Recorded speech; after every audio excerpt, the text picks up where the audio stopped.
반갑습니다. 하나마이크론 주주 여러분들, 저는 대기업의 반도체 멘토 류민입니다. 하나마이크론은 일단 삼성전자의 패키지 업체죠. 유상증자를 통해서 일단 급락을 하고 나서 계속해서 하향세를 이어나가고 있는데, 일단 반등하기 위해서는 아무래도 이제 2.5D 패키징이라든지 그 공정 업체로서 오사트죠. 오사트 업체로서 패키지 기술을 좀 고급화하고 좀 할 필요가 있다라는 부분이 가장 먼저 나와야 되는 조건이다 말씀드릴 수가 있겠고, 지금 반등의 기회를 전혀 주지 않는 나스닥이라고 적어 놓았는데, 일단 전날짜에 빅테크 기업들 다 마이너스를 그렸죠. 보시다시피 지금 이렇게 엔비디아, TSMC 이 여느 글로벌적인 유수한 업체들 다 이제 마이너스 한 3에서 5% 정도 마이너스 음봉을 그리다 보니까, 이런 영향들이 우리나라 이 반도체 업종들 전반적으로 여파를 불러일으키고 있다라고 보시면 되겠습니다. 삼성전자뿐만 아니라 모든 기업들 다 이렇게 마이너스 보이고 있습니다.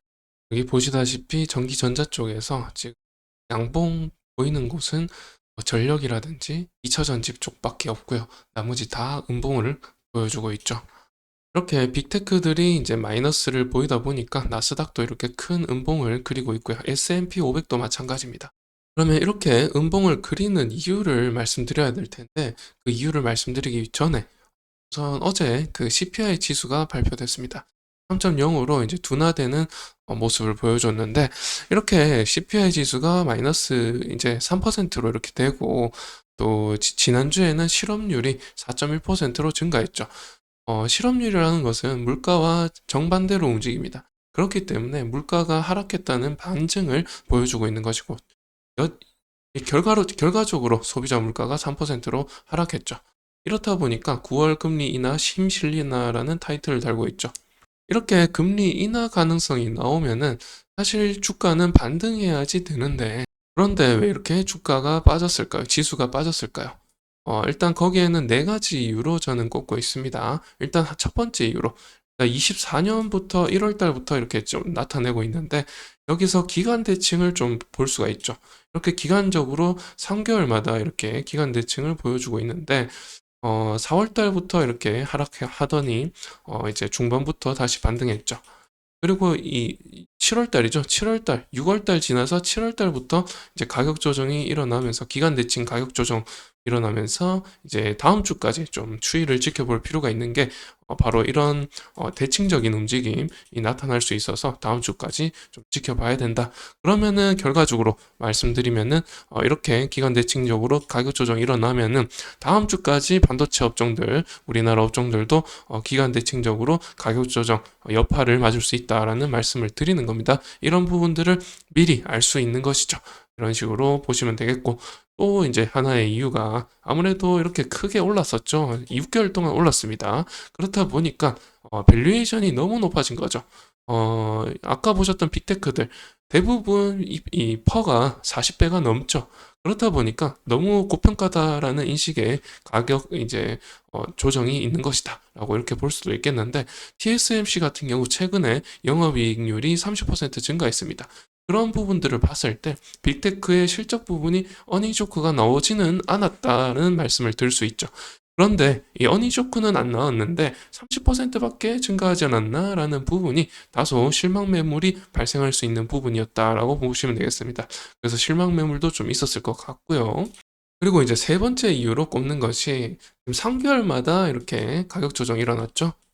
이렇게 되는 이유, 아무래도 이제 풋옵션이라든지 숏을 하는 이제 미국의 숏치는 어, 기업들이 많죠. 쇼치는 기업들도 많고 풋옵션 하는 기업들도 많습니다. 그런데 이렇게 상승하게 되면은 아무래도 쇼 커버링이 들어가야겠죠. 그래서 상승하는데 투자를 해가지고 어느 정도 맨징을 하는 효과죠. 그것을 바라고 쇼 커버링을 해가지고 3개월 이제 만기일이 도래하기 전에 이제 쇼 커버링 물량을 이제 던지면서 어느 정도 차익 실현해가지고 이제 맨징을 하는 거죠. 그런 물량이 있는 것도 같습니다. 그리고 이제 마지막 이유로, 아까 말씀드렸다시피 금리가 인하된다라고 하면은 그 기대감으로 주가는 좀 오름세로 움직이기 마련인데, 왜 이렇게 하락했을까요? 이런 표를 한번 보시면은 이해가 가실 것 같습니다. 보시게 되면은 지금 금리 인하 가능성을 나타내는 표인데 올해 들어서 한 번만 금리 인하할 거라고 하더니 지금 보면은 3번 정도 인하할 가능성이 생겼죠. 50% 넘는 게 9월, 7월, 11월 이렇게 3번의 금리 인하 가능성이 생겼습니다. 그렇다 보니 6개월 안에 3번이나 인하를 한다고 이렇게 계산을 해보면은 1%나 빠질 가능성이 생긴 거죠. 5.5%에서 4.5%로 빠지게 되면 1%포인트가 빠진 거지만 수치적으로 봤을 때 20% 정도 빠진 거기 때문에 굉장히 큰 폭으로 금리 감소가 일어나는 겁니다. 그렇기 때문에 아무래도 이제 주식 시장보다는 이렇게 빠르게 6개월 안에 20%나 빠지게 되면 사실 이 주식 시장보다는 채권 시장이 훨씬 메리트가 좋다라고 볼 수가 있죠. 그래서 그 채권 시장에 투자하기 위해서 그 물량이 좀 나왔다라고 볼 수도 있겠습니다. 그래서 4가지 이유로 이렇게 하락했다고 저는 보고 있고요. 이런 점들 때문에 아무래도 이제 우리 국장의 이 반도체 업종들 전반적으로 지금 음봉을 보이면서 삼성전자 뭐 할 거 없이 다 뭐 빠지고 있는 상황인데요. 이런 상황 속에서 이제 하나마이크론 반등하기 위한 모멘텀 어떤 것들이 있을지 좀 말씀드려 볼까 하는데요. 일단 처음에 말씀드렸다시피 이 후공정 업체로서 패키징 기술 개발 이런 것들이 좀 이슈가 나와야 될 것 같고, 또 두 번째로는 아무래도 삼성전자 총파업 이슈 때문에 어제부터 지금 시작됐죠. 파운드리 쪽에서 이제 총파업 중심 주도하다 보니까 파운드리가 라인이 멈추게 되고 그러면 칩 생산이 되지 않죠. 그렇다 보면 이 칩 생산을 해가지고 하나 마이크론에 줘가지고 이제 외주를 맡겨야 되는데 그것도 불가능하게 되죠. 하나 마이크론도 라인이 멈추고요. 그런 부분 때문에 아무래도 이제 총파업 문제가 빨리 해소되어야 된다라는 부분 가장 시급한 문제가 아닌가 싶습니다. 그리고 이제 세 번째 조건으로는 이제 아까 말씀드렸던 금리 부분인데 7월 달에 금리가 인하된다라는 소식이 들리면은 사실 9월 달, 11월 달도 인하가 될 가능성이 더 커지기 때문에 그러면은 금리 인하가 된다면 달러 환율이 줄어들기 때문에 가치가 이제 감소하죠. 그렇게 되면은 우리나라 입장에서는 이제 미장에 투자하면은 환 손실을 입을 수가 있고요. 환율이 떨어지면.